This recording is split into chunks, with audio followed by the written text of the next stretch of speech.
Fala pessoal, sejam muito bem-vindos ao canal da Musa Capital aqui no YouTube. Hoje a gente vai entrar num case que seria o case da Sanepar, a empresa de saneamento do Paraná. A gente quer falar um pouquinho sobre o setor, sobre as perspectivas, o que a gente está olhando e vendo para a empresa, e aí debater aqui, fazer um bate-papo sobre esse case específico de uma talvez oportunidade que a gente esteja identificando. Obviamente é importante fazer um disclaimer, isso aqui não é uma recomendação de investimentos, aqui na Musa a gente até trabalha com esse tipo de serviço, mas a gente monta carteiras e faz recomendações de investimentos sempre customizadas ao perfil e necessidade individual de cada cliente, né? A gente jamais faria uma recomendação genérica na internet, então a ideia é abastecer de informações para que você possa julgar se faz sentido colocar ou não no seu portfólio, mas obviamente a decisão de investimento ela é pessoal e requer obviamente um estudo mais aprofundado por trás. Bom, Antônio, acho que vale a pena a gente começar falando, né, do setor especificamente, né? A grande realidade que nós temos aqui no Brasil é que a gente tem uma deficiência em termos de infraestrutura em relação ao setor de saneamento. Assim, hoje, 84% da população nacional tem acesso ao saneamento e 93% da população urbana tem acesso a uma estrutura de saneamento. Só que quando a gente fala em relação ao acesso à rede de esgoto, a gente está recém com 53% da população nacional com acesso. Então, assim, isso é um atraso, né, quando a gente olha para até outros países do mesmo nível do Brasil, assim, e isso implica diretamente, principalmente no setor de saúde pública. Então, saneamento público está ligado diretamente à questão de saúde pública. E aí, então, o governo, pensando em incentivar o acesso e democratizar ainda mais o acesso à água tratada e também o acesso à rede de esgoto para fins de tratamento também do esgoto, encaminhou em 2020 um marco do saneamento que buscava, então, trazer, né, a iniciativa privada para o setor de saneamento, né, Antônio? Sim. Bom, o marco do saneamento, né, o governo preveu um investimento de 25 bilhões de reais por ano, então ainda está em dúvidas até quando, né, o setor público, questão de ineficiência, consegue manter esse grau de investimentos, né?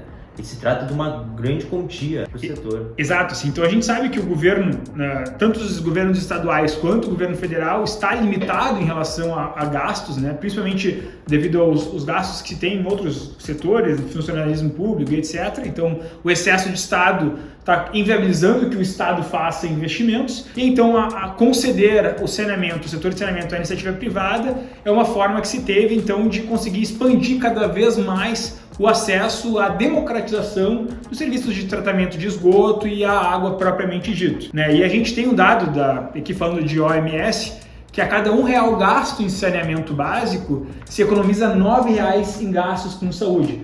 Então, assim, a gente sabe que os gastos com saúde é um dos maiores gastos que nós temos aqui no país, é uma situação obviamente fundamental, só que para a gente gastar menos com saúde passa também por a gente ter mais acesso ao saneamento, e por isso que veio então a questão do marco do saneamento. A ideia então é que a gente tire essas empresas estatais, não tire, né? Privatize elas ou privatize o acesso das prefeituras às questões estatais, para justamente conseguirmos então dar mais acesso à democratização desse processo. O que acontece, né? E por que é importante fazer essa privatização, né? Recentemente até o governador aqui do estado, que o Rio Grande do Sul passa, né, por um processo agora de privatização, né, da Corsan, que seria a empresa pública, e ele falou assim, tinha uma palestra dele, ele comentando por que é tão importante a privatização, né, do acesso à água e aonde que empresas como Sanepar, Sabesp e outras, né, tem essa questão de se beneficiar desse setor, desse cenário de privatização. Porque assim, hoje, para fazer um processo licitatório que envolva o setor de saneamento, você tem que dividir, né, o que está sendo licitado, né? Então, tem que licitar para uma empresa a extração de tratamento, licitar para outra empresa a extração coletora, licitar para outra empresa a quem faz escavações de tubulação, instalação de tubulações. São várias empresas, vários processos licitatórios, várias situações burocráticas, porque se tu faz uma grande licitação e coloca tudo no mesmo pacote, se configuraria então um direcionamento, porque são pouquíssimas empresas que conseguem fazer isso tudo de uma vez só.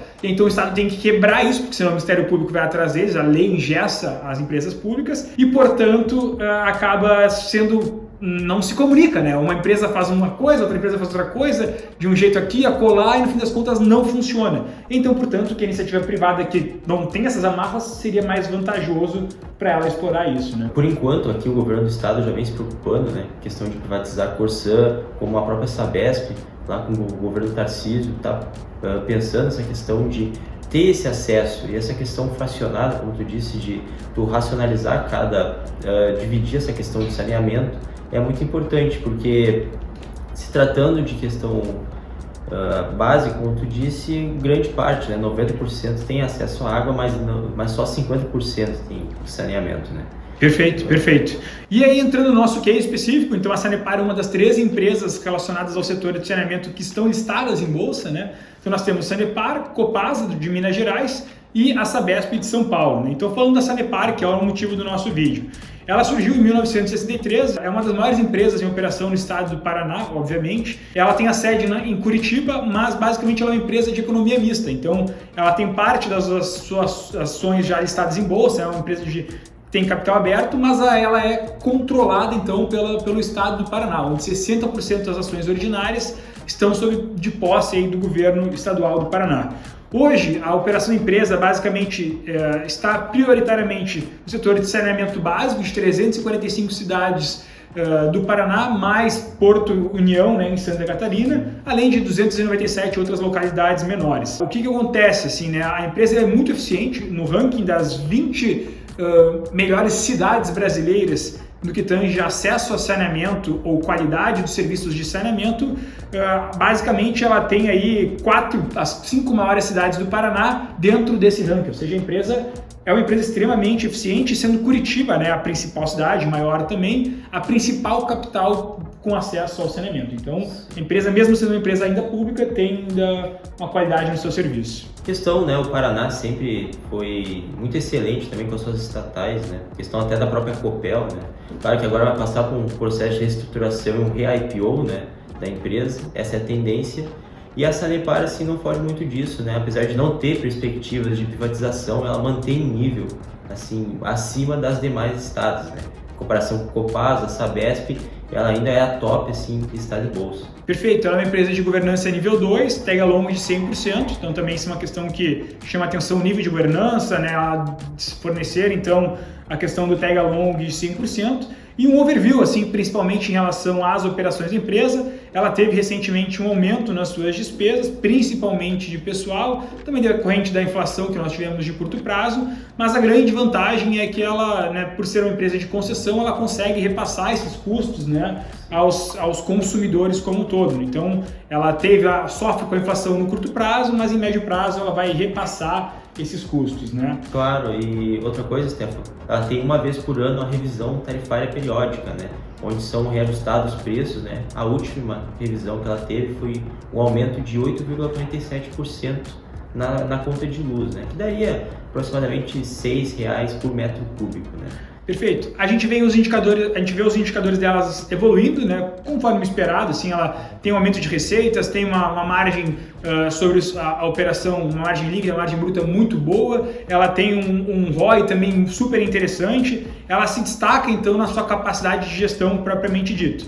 Recentemente ela tem investido mais, né? Então devido à questão do marco regulatório e também essa questão de que ganhou um pouco mais de prazo, né, com o decreto do Lula, no sentido de postergar, né, a questão da entrega ou da obrigatoriedade de privatização de alguns setores, de algumas empresas, né, do setor de saneamento. Então o Lula editou essa medida agora faz um mês, mais ou menos. Então, assim, ela aumentou seus investimentos porque ela tem um prazo médio de seus contratos ainda longo, são 10 anos, mas ela quer, obviamente, dado esse prazo, fazer a renovação desses contratos, expandir cada vez mais e aumentando o seu investimento em infraestrutura e acesso também a moradores no Paraná, ela aumenta a sua receita e também, por consequência, a sua eficiência, né? Então, acho que esse é o grande foco dos investimentos que ela tem feito. Também deve ser muito bem controlado, né? A questão do endividamento da empresa, atualmente ela negocia 1,7 vezes dívida líquida sobre EBITDA, né? Mas nada para se preocupar, né? Por questão do fluxo de caixa, como a maioria da dívida dela é a longo prazo, então ela não vai ter problema de sufocar o fluxo de caixa no presente, né? Então acho que ela já passou crise hídrica e agora vem controlando essa dívida, ela vai conseguir, né, se manter entre as tops da bolsa, com certeza. Perfeito. Eu acho que eu gosto de elencar também as vantagens competitivas e talvez os riscos que a gente poderia ter aqui na Sanepar, né? Acho que em termos de vantagens, ela se encontra num setor perene, com previsibilidade financeira, né? Então o saneamento é um setor essencial, de receita geralmente crescente, então assim, a não ser que se faça uma besteira muito grande, a tendência é que ela vá continuar crescendo. Ela tem um desempenho histórico muito sólido, então a empresa tem, como a gente mostrou antes, uma questão de uma gestão super eficiente. Ela tem aumentado seus investimentos com busca na melhor eficiência e melhor atendimento aos moradores ali do Paraná, né, a população do Paraná.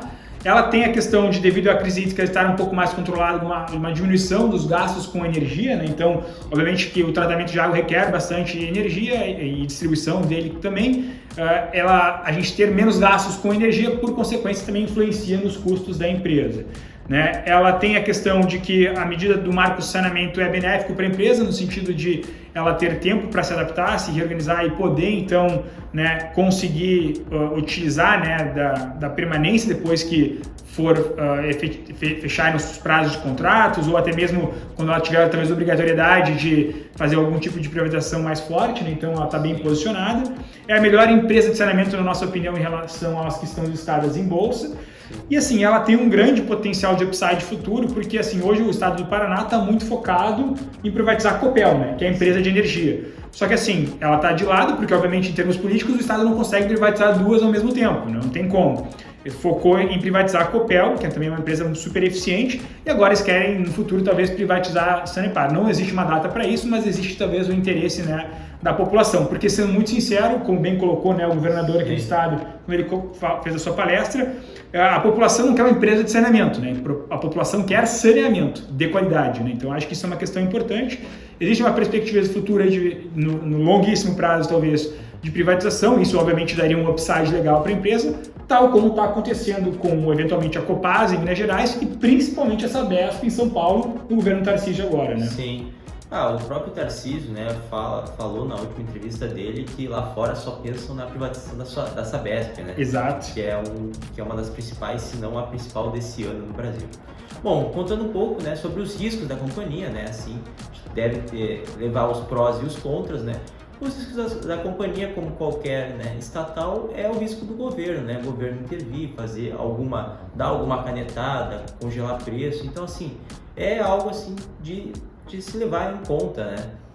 Também a questão da privatização, como o Stefano disse, né? Não tem uma perspectiva no curto prazo, mas ao decorrer, né, desses próximos anos talvez vire, né, um assunto do governo do Paraná. Perfeito. Também, né, pode haver uma possível queda dos dividendos, mas isso não é certo. Por quê? Porque ela vai demandar muito investimento, né, nos próximos anos, então isso pode ou não diminuir o payout da empresa, né, que é o percentual do lucro que é distribuído aos acionistas. Riscos ambientais, né, como empresa de saneamento, né, tais como as outras, né, energia elétrica, sofre com risco ambiental. Já teve a crise hídrica, né, na pandemia, a Sanepar conseguiu, né, sobreviver a essa crise, que saiu muito bem, inclusive. E também, né, o último risco assim que a gente considera, né, Stefano, é o risco das concessões, né? Até quando ela vai ter caixa ou dinheiro para conseguir pagar essas concessões? E agora, né, com essa questão do novo marco, vai dar uma espécie de folga para ela conseguir melhorar os seus indicadores para vencer essas concessões, né, Stefano? Exatamente. Então a gente pontuou bem as vantagens, pontuou bem os riscos. E então a nossa visão, sendo muito sincera aqui de Sanepar, é positiva, assim. Então, se a gente analisa os múltiplos dela, é a empresa que tem o menor PL, tem as melhores margens, tem um endividamento controlado, né, tem um crescimento de receitas consistente. Então, assim, os números da empresa, a análise dos múltiplos especificamente delas, fundamentalistas, estão super bem, né? Ela, na nossa visão, é a empresa mais descontada do setor de saneamento e que acaba, então, tendo um potencial interessante aí no médio e longo prazo. Talvez a questão que ofusque um pouco o resultado dela seria justamente a não possibilidade, a não confirmação de uma privatização em curto prazo, mas como o Antônio falou, em médio e longo prazo é muito provável que venha a acontecer. É isso mesmo, Stefano. E como a gente dissertou ao longo de todo esse vídeo, né, a empresa é excelente, assim, não tem nada para se preocupar, mesmo sendo estatal, assim, existem estatais boas no Brasil, tá? Questão, principalmente a Sanepar, tem uma gestão muito boa do governo do Paraná, então acredito que ela vai continuar sendo uma das melhores também da Bolsa, não só do setor. Perfeito. Essa era a nossa análise um pouco sobre a Sanepar. Se você tem interesse em receber uma consultoria de investimentos customizada e personalizada, até para verificar se faz sentido ter a Sanepar ou não na sua carteira, entre em contato conosco no site www.musacapital.com.br, clique em Quero Investir, que um dos consultores do nosso time vai entrar em contato para te ajudar a compor essa carteira de investimentos de acordo com o seu perfil e com as suas necessidades individuais. E não menos importante, se você gostou do vídeo, não esqueça de ativar o sininho e se inscrever no canal. Toda segunda e quinta-feira tem um vídeo novo aqui no canal e também deixar o seu comentário, fazer sua crítica construtiva, sugestão e a sua opinião também sobre a Sanepar, que vai ser um prazer interagir aqui com vocês. Obrigado pela atenção e até o próximo vídeo. Até o próximo vídeo, pessoal. Valeu, tchau, tchau.